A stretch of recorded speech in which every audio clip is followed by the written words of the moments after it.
engano, 4 meses com essa com eles, com a família. primeira família, Lawsons. Yeah. Fiquei com eles em Morton, Illinois, e foi uma coisa muito difícil, porque no dia que eu cheguei lá, eu não fazia nada mais que chorar, porque eu estava estressado, e todos queriam falar comigo, mas não tinha jeito de falar. Então, na verdade, eu percebi que eles falaram, ele está cansado, deixa ele dormir, amanhã a gente conversa com ele. Então, no outro dia eu acordei, na verdade, eu lembro de ter falado, quando eles me acordaram, eu falei, bom dia. E ele olhou para mim e falou, good morning. Good morning. Yeah. E ele falou, comer, eat. You wanna eat? Eu falei, yeah, okay. So eu vim lá para a cozinha, muito tímido. E eles estavam comendo e eles fizeram algo para mim comer. E depois eu lavei as louças e comecei a limpar a cozinha e todo mundo ficou feliz. Ele trabalha, ele é limpo, ele é organizado. Então a cozinha agora é a coisa dele. Então eu comecei a fazer o breakfast para todo mundo de manhã. No segundo dia, eles me mostraram onde estavam as coisas. Eu comecei a cozinhar e eu era muito tímido. Eu cozinhava para eles, mas eu não queria comer. Na mesa, uma mesa bem grande, com 10 crianças, o pai e a mãe são 12 pessoas, e eu era 13. E quando o pai orava e falava Amen, as crianças iam, acabou a comida. Então eu ia no meu quarto com fome. Então ele começou a falar comigo, e eu comecei a entender. Terceiro dia, quarto dia. Aqui você fala inglês. Você não vai falar italiano, você não vai falar português, espanhol, não importa. Aqui você está na América, minha casa, você vai falar inglês. Só isso. E se eu falo amém, e você não pega a sua batata, o que quer que seja, você vai ficar com fome. E ele me pôs contra a parede, foi isso para mim. Ele agiu como um pai. Na verdade, eu pensei que ele foi muito rude, ele está me maltratando, mas foi o melhor maltrato que ele podia ter feito, porque imediatamente a minha cabeça teve alguma coisa aconteceu no meu cérebro. Eu só podia ver a América, eu só podia ver, sabe, azul, vermelho e branco. Eu só podia, depois de uma semana, a minha mãe nessa família, ela falou, você atende o telefone? Hello? E começavam a falar comigo. I don't know. Fala com eles. Nossa. Foi assim que começou. Incrível. Você vem dirigir comigo. Mas tem muita neve. Era dia 4 de fevereiro, 5 de fevereiro, quando eu cheguei. No meio do inverno. No norte do país. Então as ruas têm folhas de gelo, são como folhas de gelo. Você aperta o freio só um pouquinho. Então ela falou para mim, você disse que você dirige táxi? Eu falei, é uma cidade muito grande. Ok, então você vai dirigir o carro, nós vamos no supermercado. Não, você vai. Eu nunca dirigi um carro automático. Não, mas eu deslizei, eu rampei, subi na calçada, mas ela falou para mim, você vai continuar até o mercado. Eles fizeram isso para mim. E um detalhe, né, com toda a paciência. Yes, nunca ficaram bravos. Tranquila. Mas eles como se diz, eles impuseram a lei. Pum! Eu nunca tive isso na minha vida. Nunca ninguém falou assim comigo. Eu gostaria que tivessem falado assim comigo, mas eu não tinha nenhum tipo de disciplina, eu não tinha nenhum tipo de amor próprio, eu não tinha nenhum tipo de educação formal. Então, para ver uma pessoa falando assim na minha frente, foi... Mas eu até hoje estou muito grato porque ele fez isso comigo. Foi nessa época que você começou a entregar jornais? Yes. A família tinha os rapazes tinham uma entrega de jornais. Mas diferente de, sabe, às vezes quando a gente tem adolescência, você anda com bicicleta e você joga os jornais. Não, esse é um motorizado. Esse é uma rota de jornais longa, muito, muito longa. Então você vai com um carro, obviamente. E você tem 300, 400 jornais, sabe? Muitos vão nas lojas, outros vão nos hospitais, outros vão nos hotéis, outros vão nas lojas de postos de gasolina, outros vão na máquina, sabe? Você põe o coin, você abre, tira o jornal, fecha a porta. Eu nunca tinha visto nada disso, mas eu fui com eles, acho que foi uma semana eu já comecei a ir com eles. E depois de 2 semanas, eles falaram para mim, ei, nós não vamos entregar jornais hoje mais. Eu falei, oh, ok, vocês vão dormir? Eles falaram, nós vamos dormir, você vai entregar o jornal. What? A esse ponto eu já sabia um pouco, eu falei, what? Me? Yeah, você. Nós vamos dormir. Eu não sei. Ficou louco. Mas eles falaram, não, você vai. Você lembra de todos os lugares onde nós fomos? Você lembra das ruas? Porque eu perguntei para você, você falou que lembra. Então você vai. Eu fui sozinho. E depois, na verdade, o que me ajudou muito com o inglês, meu patrão, Mike Thorne. Mike era uma excelente pessoa. Mike Thorne viu esse potencial em mim. E ele falou, Jesse, eu quero que você tenha a sua própria rota de jornais. Deixa dos Lawson's Corner. Mike, I don't speak English. I don't understand. Oh yeah, você vai entender. Então ele foi comigo no carro e ele gravou num fita cassete. Você vai à direita, você entra à esquerda, nessa próxima rua tem um semáforo, você vai entrar à esquerda, a primeira casa no lado direito, tudo em inglês, obviamente. Eu falei, mãe, não tem muita coisa, eu não falo inglês. Jesse, você vai fazer isso. E eu fiz. Eu nunca vou esquecer isso. O som da voz dele no cassete, como se fala? Não toca fitas. Não toca fitas, não toca fitas. Entra aqui, sai ali, essa pessoa idosa leva no varanda, essa outra pessoa.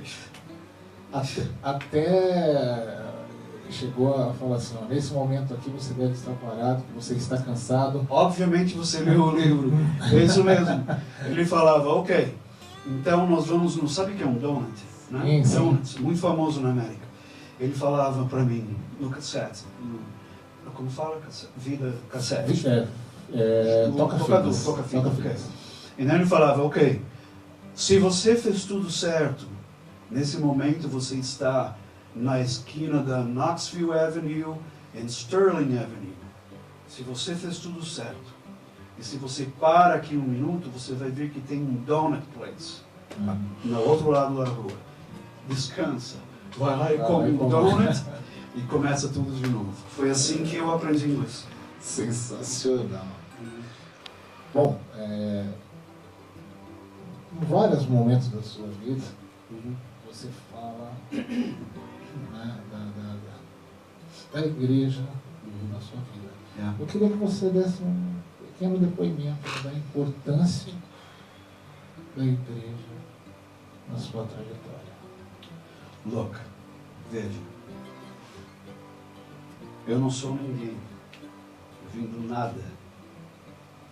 Se não fosse, na verdade, pela igreja, se não fosse pelos membros da igreja, se não fosse pelo gospel, eu não sei o que teria acontecido.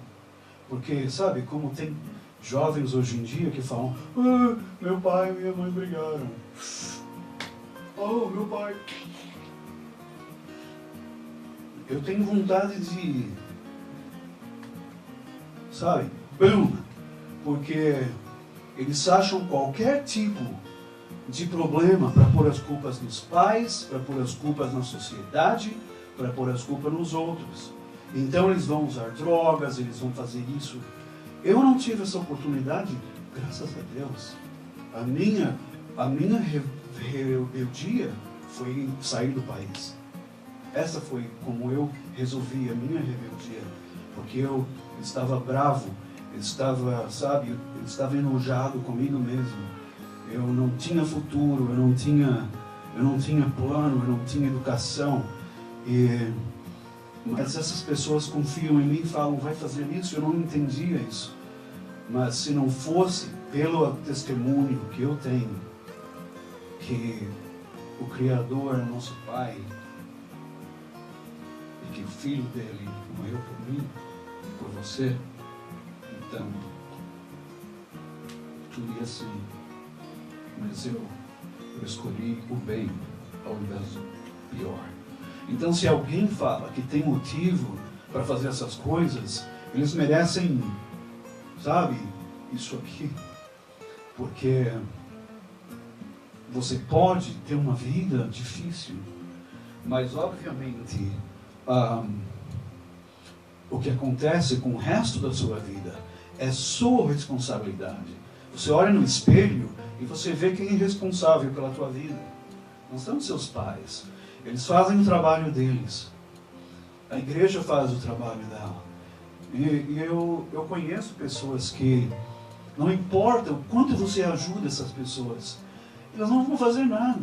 Eles não têm dentro deles o que de alguma forma, o que é necessário para mudar a vida, para ficar forte. E drogas não é o caminho.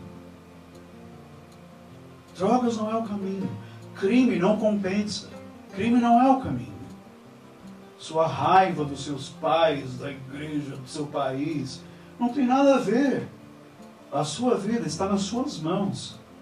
E eu sou prova disso. Feliz? Isso é a prova de quem, com a força de vontade, com a superação, pode alcançar voos inimagináveis. É verdade. Eu mesmo não sabia disso, mas agora eu sei. E o importante é que esse testemunho vai chegar para muita gente. Espero que sim. E que as pessoas possam ver que elas dependem dela. Absolutamente. A única pessoa responsável por você é você mesmo. Eu não sabia disso. Tudo isso eu aprendi nos meus primeiros dias na América. Porque, obviamente, eu estava me sentindo triste, abandonado, ninguém gosta de mim. Hello? Snap out of it. Na América a gente fala, snap out of it. Acorda. Hey. Você é o responsável por tua vida. Entende? Não deixa ela passar. Está nas nossas mãos, somente. Se isso ajuda alguém a mudar de vida e resolver esse problema, eu não sou pastor de igreja. Eu não tenho... Obviamente no Brasil tem muitos pastores. Nunca vi tanta coisa assim. Todo mundo nesse país é pastor de igreja. Todo mundo quer dinheiro. Mas não é isso que precisa. Porque Deus está em todos os lugares. Se você quebrar uma madeira, Ele vai estar lá. Se você mover uma pedra, Ele vai estar lá. Porque tudo é dele. Você não precisa ir na igreja e pagar esses homens meu dinheiro para construir templos. Eu fico bravo quando eu penso nisso. Ridículo. Deus está dentro de você. E quando você se encontrar finalmente, é um dia fantástico. Você se encontra. Esses homens e mulheres que estão aí pedindo seu dinheiro, com essas igrejas fantásticas, no suor do pobre brasileiro. Shame on them. Vergonha. Vergonha. Não é isso. A gente não precisa disso. Nós só precisamos de nós mesmos. Seu pai pode ser bêbado. Sua mãe pode ser prostituta. Os seus irmãos podem ser... Não, você pode fazer a diferença. Tudo que precisa no mundo é um de nós para fazer a diferença. Desculpa, eu fico... Esse é, na verdade, como se fala, um assunto que me... Bom, vamos lá. Sua tia Maria, né? O levou para conhecer Lucy, que logo se tornou sua mãe. Foi aí o início de sua trajetória musical nos Estados Unidos. Foi onde sua paixão pelo country tradicional se intensificou. Absolutamente.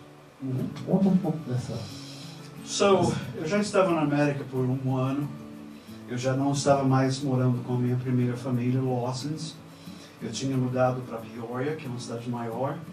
Eu estava entregando jornais. Eu já tinha meu próprio carro. Primeiro carro, Mike Thorne, meu patrão, ele me comprou um 1973 Dodge Polara. Uou! Esse carro vai um quarteirão, o tamanho desse carro, um barco azul, a capota azul, o tecido azul e dourado dentro do carro, tudo azul. Uau! Man, eu pensei, uau, incrível. Eu paguei, eu entregava jornais, um carro muito grande, então comi muito combustível, mas eu queria um carro grande. Eu queria ser meu primeiro carro americano, é um carro pequeno. Então, meu Dodge, eu entregava jornais com ela e depois, no final de semana, quando eu era pago, eu ganhava $250 por semana. Okay? Meu combustível me custava $30 por semana. Porque naquela época, na verdade, combustível na América era 68 centavos. 4 litros, um galão. Então eu não me incomodava muito, porque, uau, $250, 35 anos atrás, era bom para entregar o jornal. Então eu tinha meu lindo automóvel, eu enchia ela de jornais e eu fazia a minha rota, que eram mais ou menos 115 milhas. Então demorava 3 horas para me fazer tudo. E nessa época eu também eu já falava bem a língua, e eu fui oferecido um trabalho no Wildlife Prairie Park. É um parque onde tem búfalos e animais que eu nunca vi na vida. Então, quando eu não lembro como eu conheci Mr. Rutherford. Mr. Rutherford era o dono do parque. Ele era um advogado muito famoso na cidade. Eu não lembro como eu conheci, se foi um membro da igreja, eu não lembro. Se foi por um anúncio no jornal, não lembro. Mas eu conheci ele. E outra vez, dei sorte, porque eu conheci o dono do Wildlife Prairie Park, Mr. Rutherford. E ele gostou de mim imediatamente. Eu até lembro que ele era mais ou menos do meu tamanho. E ele me deu uns ternos antigos que eu tinha. Eu usava os ternos de um dos advogados mais famosos da cidade, o dono do Wildlife Prairie Park. Então eu fui trabalhar para ele. Então à noite eu acordava, na verdade, 2 da manhã. Eu chegava de volta na verdade, antes de morar com a tia Marina, ele me falou que eu podia morar no parque. Tinha uma casa de observação dos animais que era usada somente no verão. Os estudantes de universidade vinham, eles ficavam nessa casa, nesse lodge, e lá eles viam os animais, eles faziam os pesquisas. Então ele falou para mim, é inverno, então já fazia um ano, porque era inverno outra vez. Eu já estava lá um ano. Então deve ter sido fevereiro, março. E ele falou para mim, está frio agora, a casa de observação está fechada, eu deixo você morar lá, de graça. Ok. E ele falou, só tem uma coisa, cuidado com os búfalos. E Eu lembro acordar no meio da noite, 2 horas da manhã, 2h30. Eu entrava no meu carro rápido, porque é muito frio. E você liga o carro e você volta, deixa o motor esquentar, o aquecedor está esquentando. E às vezes tinha muito gelo no para-brisa, assim, você tem que raspar o vidro. E eu tinha muitos agasalhos. E às vezes eu olhava e tinha um búfalo olhando para mim. Tinha vapor saindo, nastros. E eu entrava no carro rápido, devagar, com cuidado. Nunca me atacaram, nunca fizeram nada. Então eu fazia o entrega dos jornais. Na verdade, tinha até um amigo brasileiro na época que me ajudou. E depois de entregar os jornais, eu voltava e eu tinha tempo de trocar de roupa e trabalhar no parque. E lá eu cavava. A gente cava buracos, você faz, limpa os corrais, tira o... dos animais. O que eu precisava fazer, manutenção. E depois disso, eu comecei a ir à escola. Então, na verdade... Aí já era a escola para... A escola de English as a Second Language. Tá legal. Inglês como segunda língua. Então, na verdade, eu queria aprimorar meu inglês, eu queria aprimorar meu conhecimento da cultura do país, eu queria aprimorar meu conhecimento das leis, da Constituição americana. Eu queria ser um americano. Você mora no país, você deve isso para você mesmo e para o país. Então, eu ia na escola durante a tarde, eu entregava os jornais durante a noite e trabalhava no parque das partes da manhã. I've been in love so many times, I thought I knew the score, but now you treated me so wrong, I can't take anymore, and it looks like I'm never gonna fall in love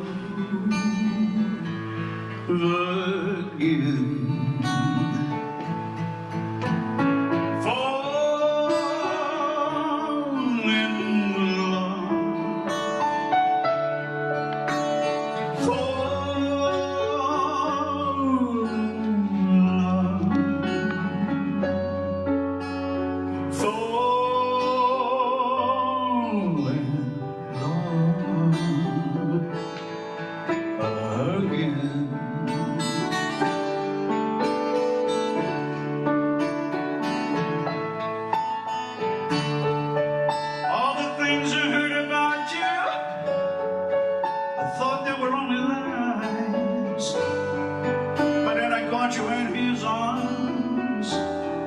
I broke up all inside, and it looks like I'm never gonna fall in love again.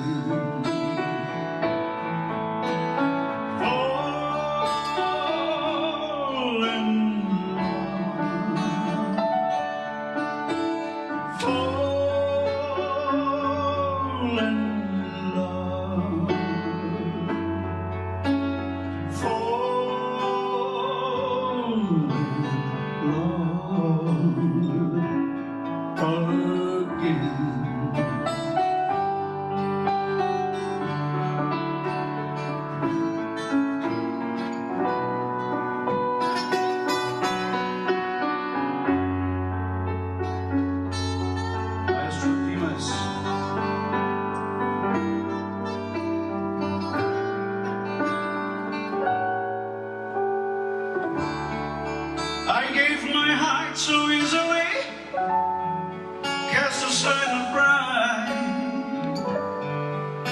But when you fell for someone else, I broke down and cried. And it looks like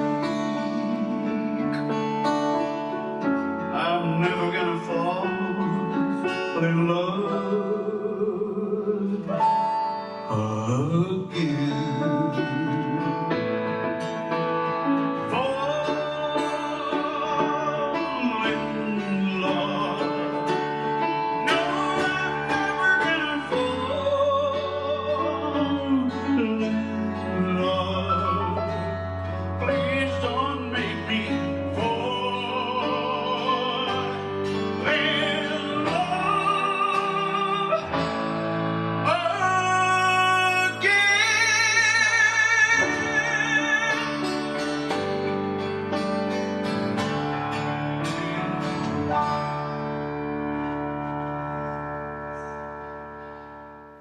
E um dia eu fui num baile, tinha um baile na igreja, eu fui convidado. E fantástico, igrejas, os prédios, tudo, né? Como você vê nos filmes, na verdade. E lá eu conheci essa moça da Philippines. E, claro, nós dois somos estrangeiros, nós começamos a conversar, uma coisa levou a outra, nós ficamos amigos, e ela se tornou minha tia Marina. Eu mudei do parque, fui morar com a tia Marina, fazia ainda as mesmas coisas, o trabalho, e lá também eu conheci quem seria a minha mãe americana, Lucila Willis. E o esposo dela tinha acabado de morrer num acidente de motocicleta. Ele era engenheiro para Caterpillar. E ele tocava um violão, que eu tenho até hoje. Ela me deu o violão dele. Meu irmão Jimmy, que é mais ou menos minha idade, ele era baterista. Minha irmã Cindy, que era um pouco mais nova, ela canta como um anjo. Minha irmã Chrissy era muito pequena na época. Então, eu ajudei a criar Chrissy. Claro, agora Chrissy tem filhos e tudo mais. Então, obviamente, eu comecei a seguir meu irmão Jimmy. E ele tocava com uma banda country, obviamente. E nós fomos no estúdio, eu gravei meu primeiro canção no estúdio com eles. Comecei a vir nos bares. Minha mãe Lucy, ela começou a me levar nos lugares onde o marido costumava tocar. E sempre músicos mais velhos do que eu. E que eu achei fantástico. Porque eles têm o conhecimento que eu estava buscando. Eles sabiam todas as canções dos anos 20, 30, 40, 50, 60, 70. Eu aprendi muitas coisas com eles. E eles me adotaram. Muitos músicos fantásticos naquela época. Eles me adotaram. E nós somos amigos até hoje. Alguns já morreram. Mas eu comecei a tocar nos bares. Meu inglês não era muito bom. Eu provavelmente cantava 3 ou 4 canções. Terminava, ia de volta para a primeira, terminava a quarta, ia de volta. Mas eles gostavam, ninguém falava nada. Eles me pagavam. E aí você foi aumentando o seu repertório, foi aprendendo a língua, foi se desenvolvendo. Então tiveram músicos que falaram: Hey Jess, por que você não canta pra gente? Nós somos os músicos, mas a gente não tem uma pessoa na frente. Claro que eu pensava, não é mim, porque, sabe, eu não posso, eu não falo muito bem. Não, a gente ensina você. Então eu comecei a aprender canções e comecei a ser um cantor para grupos na cidade. E aí você começou a se tornar conhecido na região. Óbvio. Eu saí de Peoria por um tempo. Essa é uma história fantástica, eu espero que tenha tempo para isso. Eu saí de Peoria numa época onde eu estava com meu coração partido, quebrado. Porque teve quebramos um relacionamento com uma namorada e tudo mais. E eu tinha acabado de receber o meu green card. Minha mãe, Lucy, tinha contratado advogados e tudo mais. Então eu recebi meu green card. It's like, wow, que sonho, eu nunca esperava que isso ia acontecer. Então as coisas continuavam acontecendo. Obviamente, eu tinha que ficar lá. Então eu falei para minha mãe que eu estava triste, que talvez eu precisasse me afastar por uns tempos. E ela falou, ok, honey. Então ela me deu, na época, ela me deu $800. Ela falou, põe isso no seu bolso. E eu tinha meu Dodge Polar tinha motor fundiu. E nessa época, na verdade, a Plymouth. Eu tinha um Plymouth 71, como dos Blues Brothers. Não sei se pessoas conhecem Blues Brothers. O deles era de polícia, branco e preto. O meu era marrom. E estava totalmente... Porque nessa área, porque os carros enferrujam, porque eles põem sal nas ruas para derreter o gelo. Então os carros, se você não tomar conta, Então meu carro era como um queijo suíço. Tinha buracos em todo lugar naquele carro. E tinha um pneu que estava mal, mas eu não sabia que era um pneu. Então ele andava assim. E eu entrei nesse carro e eu fui até o sul, sozinho. No meio da noite, eu dirigi para o sul. Sabe onde eu fui? Nashville. Eu não sei porquê, como isso aconteceu até hoje. Mas eu lembro de ter chegado em Nashville, nunca fui lá. Então eu entrei numa interestadual, eu saí por uma rampa, eu entrei na Broadway, e eu desci a Broadway, e cheguei no lugar, no quarteirão histórico de Nashville, que eu não tinha a mínima ideia onde eu estava. Eu vi a igreja mãe da country music, eu vi a loja de discos Ernest Tubb, e que mais? Eu olhei do outro lado da rua e eu olhei o prédio, que é o Gemel. Naquela noite, 3 horas da manhã, com frio, eu falei, eu não estou pronto para isso. Eu fiquei com medo. Eu voltei para a interestadual e fui morar em Atlanta. Não sem motivo nenhum. Eu fui para Atlanta. Lá eu conheci mais músicos. No começo eu trabalhei numa fábrica de alumínio. Então, muito diferente.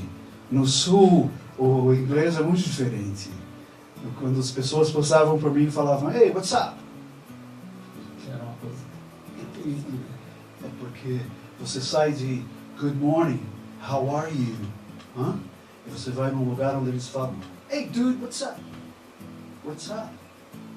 Todos. What's up? Yeah. Principalmente homem, né? Os jovens. Então eu tive que aprender inglês tudo outra vez, na verdade. Ter que aprender todos os sotaques, as palavras que não se usam no norte. Então, eu fiquei encantado com o sul, porque na verdade, se você sabe disso, Atlanta é o lar do oh my God, Martin Luther King. Então, muita da história dos negros dos anos 60, das passeatas, eu não sei como falar em português, greves, né? Manifestações, yes. Tudo aconteceu lá.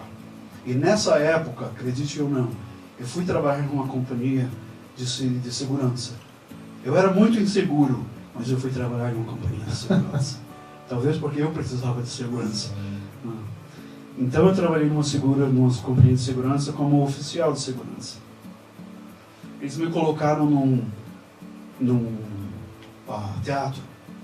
Era o dia, eu não sabia disso, mas era o dia do aniversário de Martin Luther King, que é um feriado nacional. E eu estava trabalhando no teatro esse dia.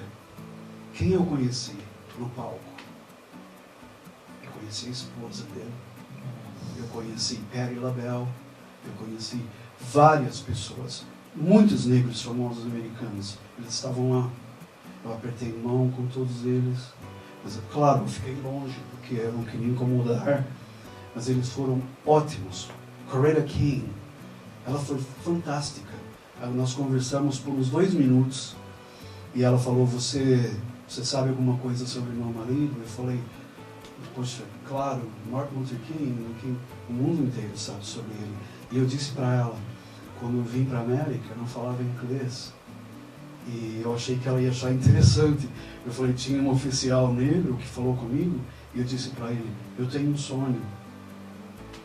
Ela olhou para mim e falou, você está brincando? Eu falei, não. Eu falei o que o seu esposo fala na televisão, nos vídeos que é tão famoso, o discurso que ele fez, I have a dream. Eu usei isso, eu falei para o policial, I have a dream. E ela sorriu e só isso. Mas então você vê, foi uma oportunidade fantástica, mas eu era muito tímido e eu estava fazendo o meu trabalho. Mas eu conheci bastante gente aquele dia. Pela primeira vez eu conheci muita gente famosa. Foi bacana. É. E sabe o que? eu percebi isso também. Essas pessoas famosas, americanas, pelo menos, eles não são melhor do que eu. Eles não são melhores do que você. Eles são pessoas normais. Claro, Patti LaBelle tinha um cabelo desse tamanho, anéis de, sabe, casaco de peles. Mas ela apertou minha mão, sabe, o hálito dela era como o meu. Eu não percebi que ela é melhor do que eu. Como? Deve ter tomado banho, fez maquiagem, veio lá de automóvel. Eu fiz a mesma coisa. Eu comecei a sentir isso naquela, sabe, Martin Luther King. Eu estou aqui com a esposa do Martin Luther King. Ninguém vai acreditar. Eu queria falar de uma outra passagem que eu achei muito interessante, que mais uma dificuldade em sua vida, que também exigiu superação e paciência. Você chegou a perder a voz. Yes. E por recomendação médica você não poderia falar nada. Yes. E aí você achou que ia ser muito difícil ficar próximo dos familiares, dos amigos. Eu já tinha sem voltado. falar nada. Eu voltei para Peoria. Minha mãe falou para mim, Jesse, volta, eu te ajudo a fazer tocar nos barzinhos e assim. Então eu já tinha voltado. E eu estava cantando 6 noites por semana. Eu não sabia usar a minha voz. Então naquela época eu estava cantando One Night. Uau! Não, aí eu perdi a voz completamente. E aí você foi para um acampamento. O doutor falou para mim, vai embora para algum lugar, leva um tablete para escrever, uma caneta, um tablet. Então eu levei e fiquei sozinho num acampamento. E eu não tinha pensado, mais uma vez, que era feriado nacional. Ia ser o dia da independência, 4 de julho. Então eu cheguei lá uns dias antes. Eu estava sozinho, num acampamento fantástico. Eu tinha um RV, não sei como, veículo de recreação. Era um Volkswagen. E o teto dela subia, então tinha uma cama em cima. Eu estava tranquilo. Só que daí, no dia de feriado, muitas pessoas chegaram. E quem chega, se não Lefevres, uma família que eu conhecia quando eu morei com a minha primeira família, em Morton. E as meninas me viram, e elas, vamos brincar. Eu fui jogar basquetebol com elas. E, não basquetebol, voleibol. We're playing volleyball. E eu caí em cima dessa mão. Essa mão. e quebrou. Ué, eu não sabia que quebrou. Eu segurei a minha mão, puxei nela, torci de um lado para o outro e continuei jogando. Piorando a situação, achando que estava colocando a mão no lugar. Oh, yeah. No final do dia, no final da noite, eu fui dormir, eu acordei, eu estava enjoado, e vomitando, e tonto. Eu olhei a minha mão e estava assim. Então eu saí do meu camper, tombando, e eu fui perto de um vizinho e eles olharam a minha mão e eles falaram, está quebrado. Eles me levaram para o hospital. Eles falaram para mim, quando isso aconteceu, uns 16 horas atrás. Eu não pensei. Foi mais um período aí onde você não podia exercer sua atividade. Não, eu exerci. Com a mão daquele jeito. Absolutamente. Eu pedi para o doutor, quando ele colocou, como fala? Tala. Ele colocou a tala, ele arrumou o osso e colocou a tala, e eu pedi para ele deixar esses 2 dedos fora. Porque aí eu poderia segurar a paleta. Eu fiquei um ótimo tocador de ritmo. Bem. Eu segurava, toquei assim por 3 meses. Sensacional. Continuei fazendo todos os meus shows. Na sequência, mais um símbolo da sua vitória, da sua brilhante trajetória. Você se tornou cidadão americano e cantou, né, na Corte Federal, na cerimônia. Me fala dessa conquista. Eu queria ser um cidadão americano. Eu tinha meu green card, mas eu queria ser um cidadão americano. Eu fui para a escola, eu te falei, fui na escola e eu fiz English as a second language para aprender melhor inglês. Então depois eu pensei, eu quero aprender a Constituição, eu quero aprender as leis, eu quero aprender a cultura. Então eu comecei a ir numa escola, e que é como na verdade um tipo de, a gente chama na América GED, que é na verdade como uma pessoa que é adulta, que não fez escola, você pode, tem isso no Brasil também. Supletivo. Então eu fui e eu graduei na minha sala, no classe, no supletivo, eu comprei o meu anel de formatura.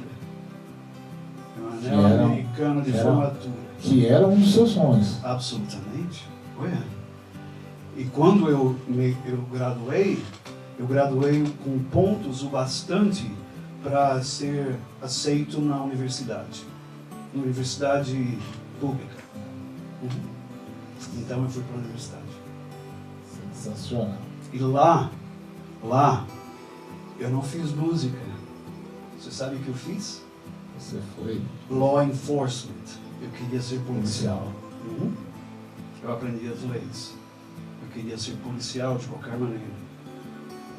Sensacional. E você também teve uma história dentro desse curso, tá? Teve, agora eu não lembro exatamente quem, mas que também falou para você. Meu chefe de polícia. Olha, é verdade. Aqui não é o seu lugar. É verdade, isso mesmo. Eu terminei a minha escola e então nessa época muitos amigos se juntaram e policiais, meu chefe de polícia, e todos escreveram cartas. E eu fui apresentado ao senador do estado de Illinois. Não sei como aquilo aconteceu. Então eu conheci o senador Bob Michaels. E ele, claro, ele serve em Washington, D.C. E o escritório dele, do senador Bob Michaels, eles se envolveram com a minha petição e tudo mais. E eu me tornei um cidadão americano. E quando eu me tornei um cidadão americano, pela primeira vez, a gente fala, nunca aconteceu, mas não sabe, talvez aconteceu, mas não que a gente sabia. Mas foi numa corte federal, obviamente, e o juiz pediu que eu cantasse. Cantasse no dia da nossa juramento americano. Então teve televisão e tudo mais, e eles vieram e eu cantei America the Beautiful, a linda América. Bom, uma outra questão que eu não poderia deixar de citar é que você sempre foi um conquistador. E me chamou a atenção, porque isso é raro, né? Você chegou a ter simultaneamente mais de 15 namoradas.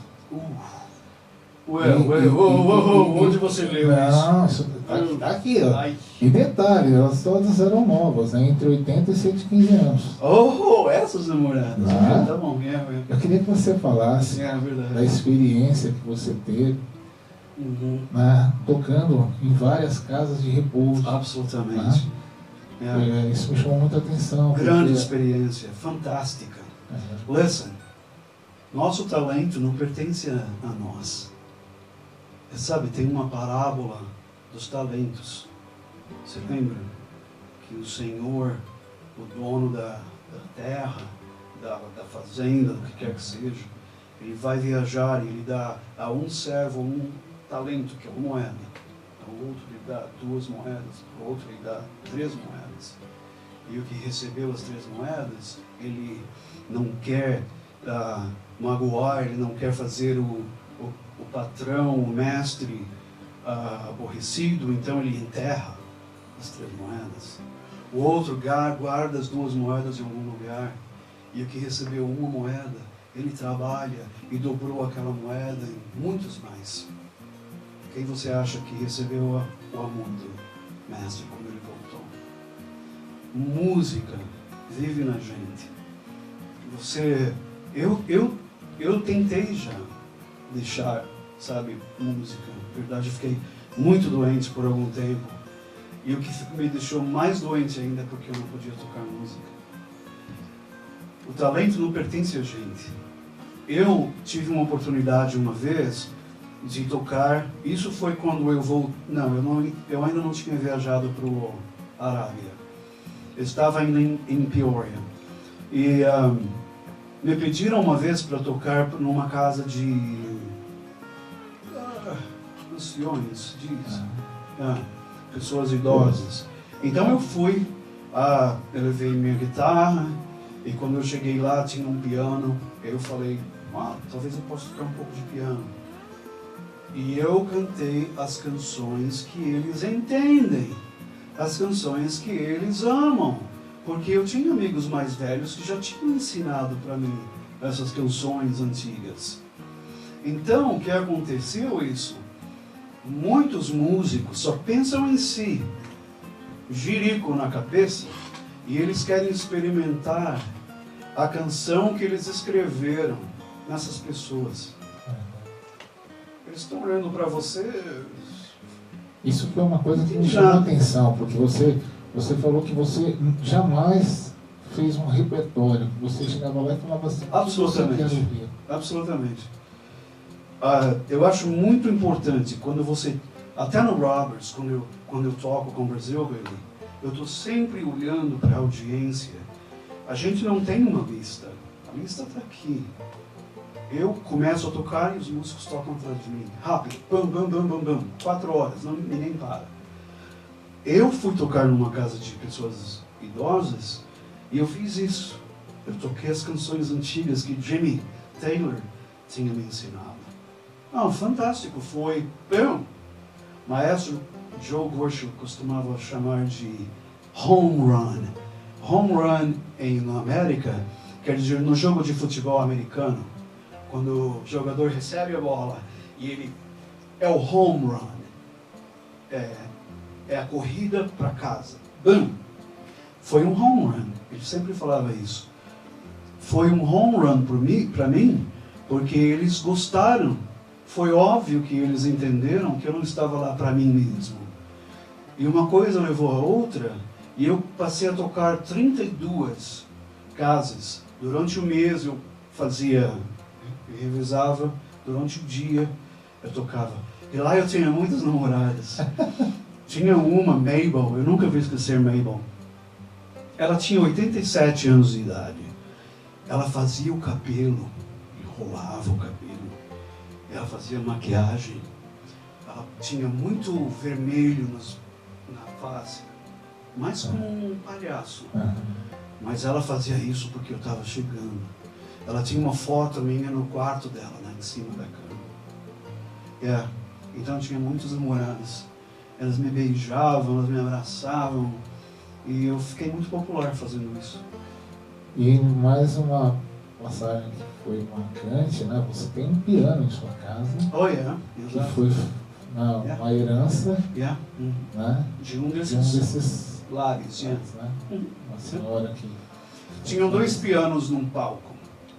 Essa casa de anciões não era uma casa humilde, era uma casa muito, muito nobre. Então as pessoas que estão lá, na verdade, eles trocam as mansões que eles têm. Eles trocam isso para que eles possam viver o resto da vida lá. Então eles têm apartamento, têm cuidados, têm médicos, têm tudo isso. Então é um lugar muito chique. Então tinham 2 pianos. Tinha um Yamaha. Boohoo. E tinha um outro, Mason & Hamlin, que foi feito em Chicago. Então eu sempre olhava para o piano mais antigo e eu falava, esse é um instrumento de verdade. Esse é um instrumento de verdade. Não, esse é bom, mas eu quero tocar o piano antigo. E ela, obviamente, a senhora que mudou lá, o piano pertencia à mãe dela, em 1917. Foi comprado. E muitos anos depois, quando eu já tinha vindo para Nashville, eu recebi um telefonema que ela morreu e ela deixou o piano. And I'm calling you.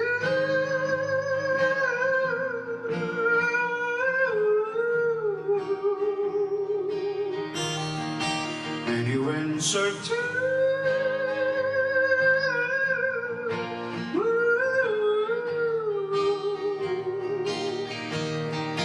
That means I offer my love to you,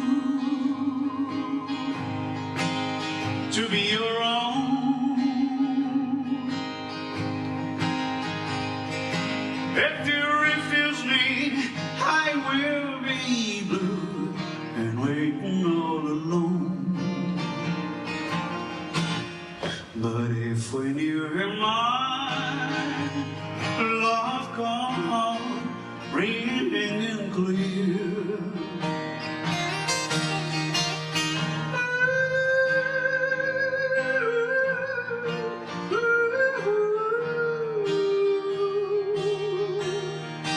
And I hear your answer ring echo so dear.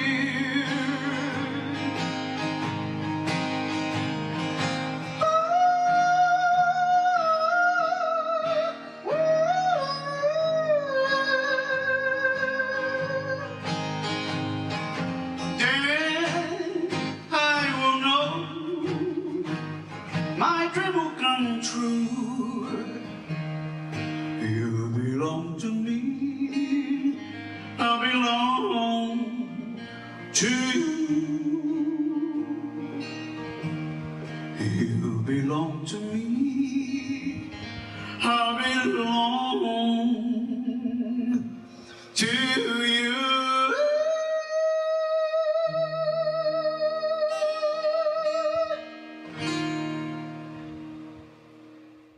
Eu queria que você falasse também, né, como foi a experiência, né, de participar de um coro com 150 vozes. E eu queria que você relatasse como é que surgiu esse convite. Sério? Ok, 1998. Não, 1988. Ok. Jesse Lee Jackson. Muito famoso. Muito amigo de Martin Luther King, fez todas as manifestações com ele. Ele é candidato para a presidência dos Estados Unidos. Ok? Jesse Lee Jackson. JLJ. Jesse Lee Jones. Mesmo iniciais. Ok. Nessa época eu estava tocando nos bares, minha mãe tinha me arrumado muitos lugares para tocar. E eu fiz uma camiseta que dizia Jesse's coming. Jesse está a caminho, Jesse vem, Jesse, aí vem Jesse. Jesse's coming. E eu comprei o meu primeiro Cadillac. Eu comprei um Cadillac 1980, preto, claro. Você pode ter qualquer cor de carro que você queira, desde que seja preto. Então, meu primeiro Cadillac preto. E eu, na license plate, na placa, você pode pôr o que você quiser na placa na América. Então eu coloquei Jesse 88, porque é o ano de 88. Jesse, sou eu. Então eu dirigia o meu Cadillac pela cidade e muita gente tocava as buzinas dos carros, faziam isso para mim, isso. E quando eu parava o meu Cadillac, eles faziam filas para tirar fotos atrás do meu Cadillac. O que está acontecendo? O que é isso? Uma coisa levou a outra, e um grande amigo meu, eu namorava a filha dele na época, ele disse, Jesse, você não percebeu o que está acontecendo? Quem são as pessoas que estão fazendo isso? Os negros. Jesse Jackson, estão pensando que você está fazendo isso para promover ele. Apoiar. Então, isso foi uma coisa tão interessante que levou a eu ser convidado a cantar com um coral de 150 pessoas negras. Eu fui o único branco. Eu conheci Jesse Jackson e foi uma experiência fantástica. Foi lindo. Oh, yeah! Pela primeira vez eu cantei com um grupo negro-americano, gospel music de verdade, e eu comecei a entender as letras, o que eles estão falando, por que tanta dor, por que eles cantam tão forte. Eu entendi tudo, minha mente abriu, absolutamente. Esse é o começo. Gospel music vem do spiritual negro spiritual. As pessoas estavam escravas, eles estavam sofrendo, eles eram judiados e batiam neles. E eles faziam o quê? Eles cantavam. A música mantinha eles vivos. A fé mantinha eles vivos. E foi daí que saiu gospel music. Depois saiu soul, blues, porque o que aconteceu? Muitos deles começaram a levar essa fantástica música para o mundo secular. Então, mesmo hoje em dia, a Rita Franklin, ela morreu agora. A Rita sempre levou a igreja com ela. As canções dela, tudo tinha a ver com a igreja. O modo dela tocar piano, ela cresceu na igreja, ela ainda vive na igreja. E ela trouxe todas essas dores e esses, sabe, como eles sentem, para o piano, para as vozes. E foi a primeira oportunidade que eu tive de conviver com os negros americanos. Até morei com uma família e foi fantástico. Sim, Yes, oh, yes, absolutamente. Bom, teve uma experiência também que foi fantástica, que foi com certeza marcante para você. A visita do seu pai em 88. Mesmo ano. Né? Um reencontro especial. Verdade. De muito entendimento. Me fala desse reencontro. Meu pai nunca acreditou em mim. Meu pai pensava que eu tinha que vai trabalhar, vagabundo, coisa assim. Não tinha nenhum tipo de fé. Meu pai era extremamente deprimido. Meu pai era o filho de um homem que matou a si próprio. Que já vinha de um pai que matou a si próprio. Então meu pai tinha muitos problemas. E meu pai era um grande homem. Trabalhava muito. Você sabe como é no Brasil? Muitas pessoas trabalham muito, mas não vencem na vida. Ok? Meu pai tinha muito honrado. Ele era muito leal, honrado e perfeccionista, trabalhador, limpo, organizado, tudo isso eu lembro dele. Mas ele não tinha fé. Por que eu não tinha fé em mim mesmo? Talvez foi por causa dele. Porque ele não tinha fé em si próprio, ele não tinha amor próprio, ele sempre estava triste. E ele não acreditava que eu ia fazer nada certo. Então, na verdade, quando eu saí do Nordeste, ele estava lá com uma esposa do Rio Grande do Sul. Ele tinha um restaurante lá. Ele não teve parte nenhuma no meu show, na minha ida para a América. Então, a primeira pessoa que eu trouxe para a América foi ele. Você queria mostrar sua... Não, na verdade, eu trouxe ele com amor. Eu não estava bravo. Sim.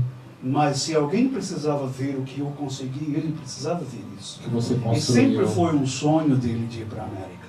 Sempre foi. Eu fiz isso. Você conquistou. Absolutamente. Eu trouxe ele lá, porque eu falei para ele, você sonhou em vir aqui. Você não fez. Eu fiz. Agora você pode vir na minha casa. Você vai dirigir o meu Cadillac. Então foi muito experiência, muito espiritual para ele. Sensacional. E outra coisa que me chamou a atenção nessa passagem é que seu pai ele ficou um pouco incomodado com os relógios. Oh, yeah. Né? Yes. E me chamou a atenção que você acabou falando que A vida é parecida com os relógios. Verdade. Fazendo tic-tac na parede. Ela requer que andemos para frente. Absolutamente. E não para trás. Eu penso na vida como uma parede com relógios. Tic-tac, tic-tac, tic-tac. A mão do... Eu acho que chama diferente no Brasil, mas a mão do relógio sempre funciona para frente. E os ponteiros, falam, não é? Ponteiros, eles sempre movem para frente, nunca para trás. E tic-tac, tic-tac, tic-tac. A vida está passando. Esse momento aqui com você, isso não vai acontecer mais. Ok? Pode ser que aconteça, mas não vai ser esse mesmo momento. Não é? So, o relógio está correndo. Não vai parar. A vida está passando. Cada dia, cada torno do relógio, 12 horas, 24 horas. Eu sou fascinado com relógios. Eu gosto do tic-tac, tic-tac. Então, na minha casa, eu tenho muitos relógios. Acho que eu tenho 28. E meu pai ficou perturbado. Tinham 4 relógios no quarto dele. E ele falou, não dá para dormir com esse barulho. Aí eu falei isso para ele. Sabe o que significa isso? As mãos do tempo que nunca vão voltar. Um dia você vai se lembrar que você veio na minha casa na América. Você ficou nesse quarto e você viu os relógios. Nós falamos sobre isso. Foi o que eu falei para ele. Eu acho que ele aprendeu a lição. Na verdade, foi uma lição para mim e para ele. Mas ele se divertiu muito. Ele dirigiu o Cadillac por todos os lugares. E foi uma época de frio também. Então, na verdade, nós andamos num rio que estava congelado. Oh, você não pode? Não, vamos andar no rio. Atravessa o rio porque está congelado. Levei ele para ver umas cidades antigas na América. E foi uma excelente meio de a gente se conectar. Porque nós nunca nos conectamos antes. Muito embora eu segui ele. Para onde ele ia, eu fugia de casa e seguia ele. Então eu morei em pensões com ele. Eu fiquei no carro com ele. Eu morava em tias e amigos com ele. É. Bom, você até citou aqui uma passagem que foi fantástica também. Você teve a oportunidade de tocar para as tropas americanas. O Departamento de Defesa americano. Na Arábia Saudita, Kuwait e Bahrein. Bahrein, Fala dessa experiência, né? Isso aí é uma coisa inusitada, né? E você, vindo do Brasil, virando cidadão americano, e chegar... Isso é uma honraria, né? Na verdade porque isso foi 1990. Eu lembro de uma noite que estava dirigindo meu carro, meu Cadillac, para ir de volta para casa. E eu lembro quando o meu presidente Bush, o primeiro Bush, depois do Reagan, Bush veio no rádio e ele falou, se dirigindo ao povo americano, ele disse: irmãos e irmãs, senhoras e senhores, ele falou que ele fez um discurso muito bonito. Ele disse: eu venho para vocês te dizer que eu não tenho outro caminho a seguir. Isso precisa ser feito. A América é a mãe das nações. As nações vêm para nós quando precisam de ajuda. E Kuwait é obviamente um país que tem conexão por causa do óleo e tudo mais com a América. Saddam Hussein tinha vindo de Iraque, no norte, e tinha na verdade uma estrada que vem do sul até o norte. E eles vieram por essa estrada, eles entraram em Kuwait e eles tomaram posse do país. Eles mataram muitas pessoas, eles estupraram as mulheres, eles faziam escravos das crianças. Então, chegou um ponto onde a América teve que se envolver. Então Então ele disse, a partir de hoje, eu fiz uma ordem para as forças aéreas para destruir as forças de Saddam Hussein. Eu nunca vou esquecer isso. Eu estava dirigindo, parei o carro e eu chorei. Yes! Isso mesmo. Quem é forte tem que defender quem é fraco. É assim mesmo. Então, eu me tornei cidadão americano aquele ano. Era recém. Então, eu na verdade era a pessoa mais popular daquela cerimônia, porque eu cantei. Então, ninguém esqueceu isso. Eu recebi um telefonema do escritório do senador Bob Michaels, e que foi uma grande honra. Eles falaram, Jesse Lee, nós queremos falar com você. Eu falei, ok. Algum problema? Não, você pode vir amanhã para nos ver? Eu falei, claro. Então eu vim até o centro da cidade, eu fui no prédio vizinho da Corte Federal, onde eu me tornei cidadão americano, e lá era o escritório do Bob Michaels.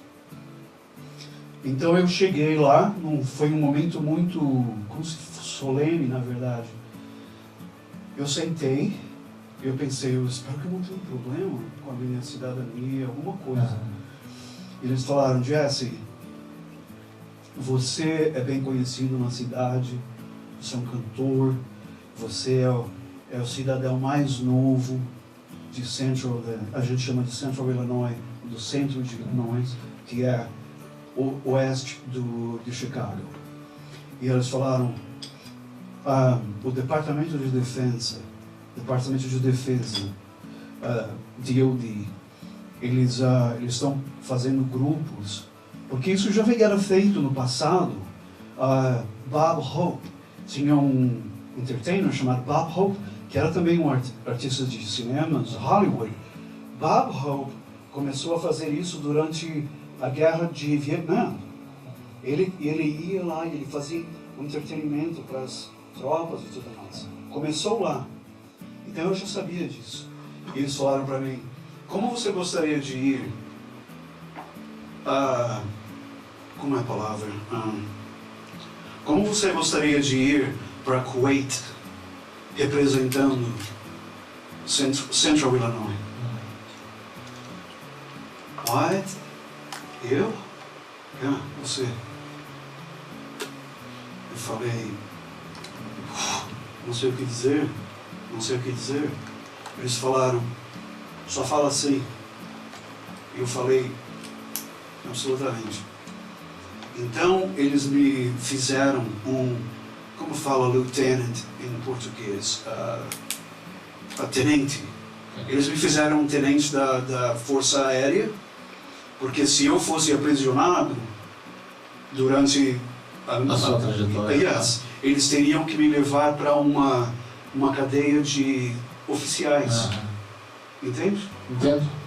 Então eu tive esse cargo honorário de tenente e os meus músicos, eu conheci uns músicos e começamos a ensaiar e eles vieram comigo. Então, um avião, na verdade, com Forças Armadas Americanas, eu fui para Kuwait.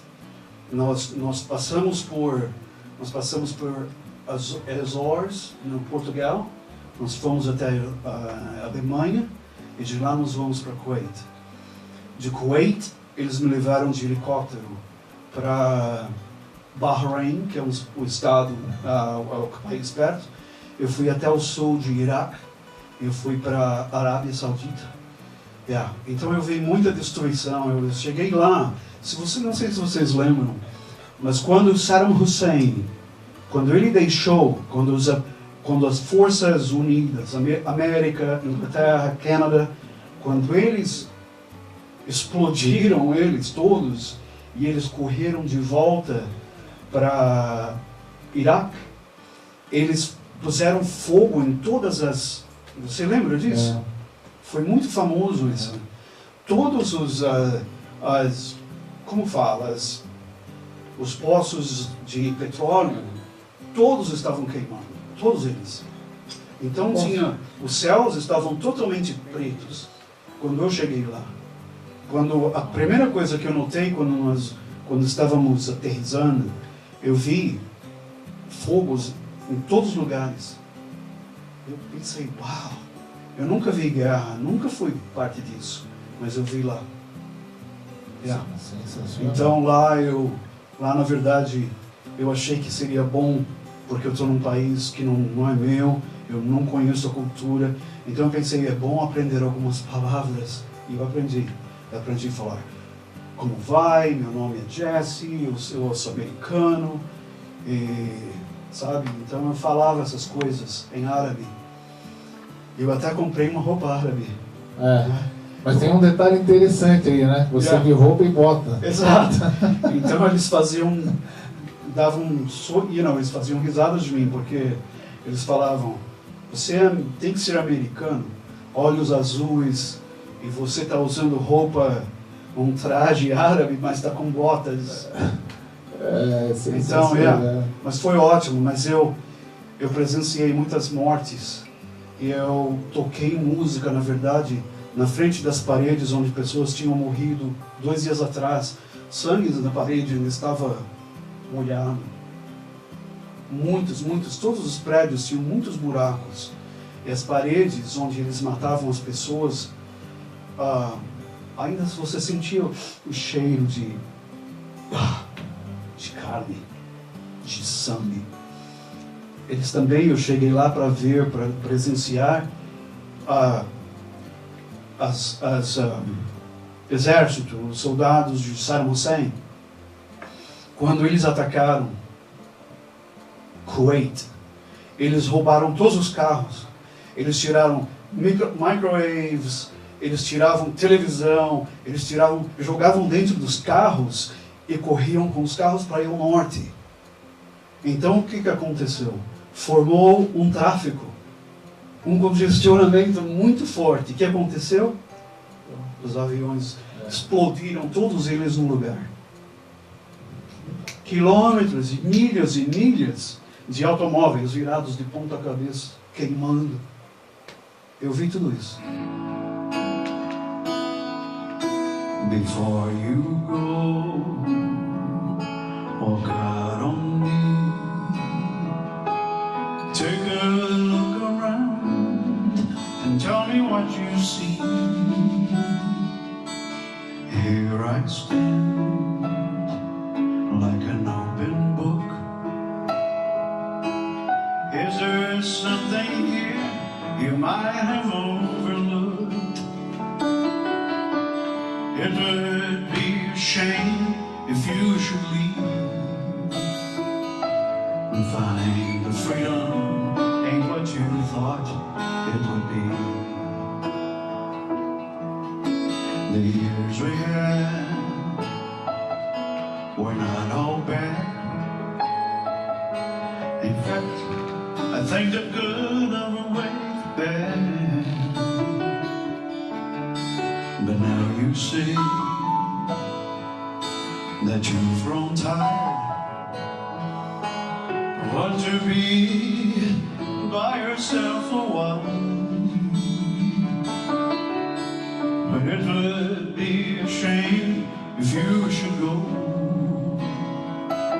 to find the freedom was a long time ago.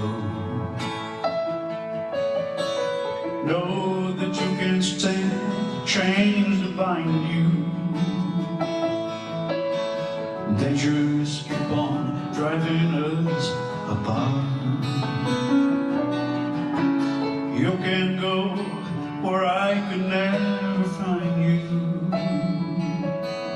Though you go far enough to walk away from your heart.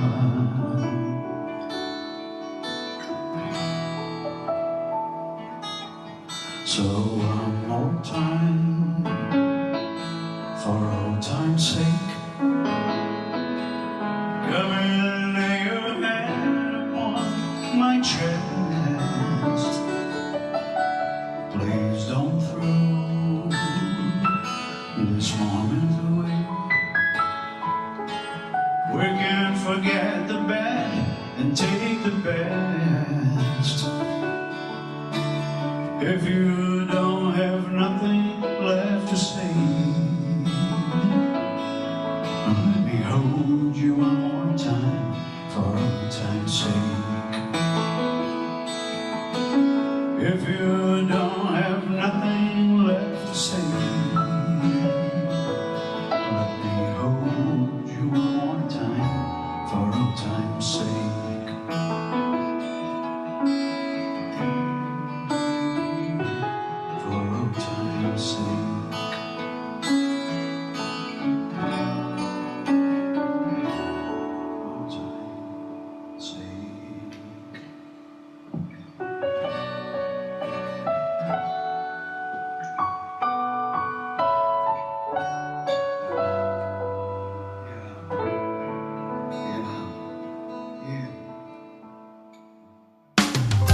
Love is like candy on a shelf. You want to taste and help yourself. The sweetest things are there for you. Help yourself, take a few. That's what I want you to do. You're always told repeatedly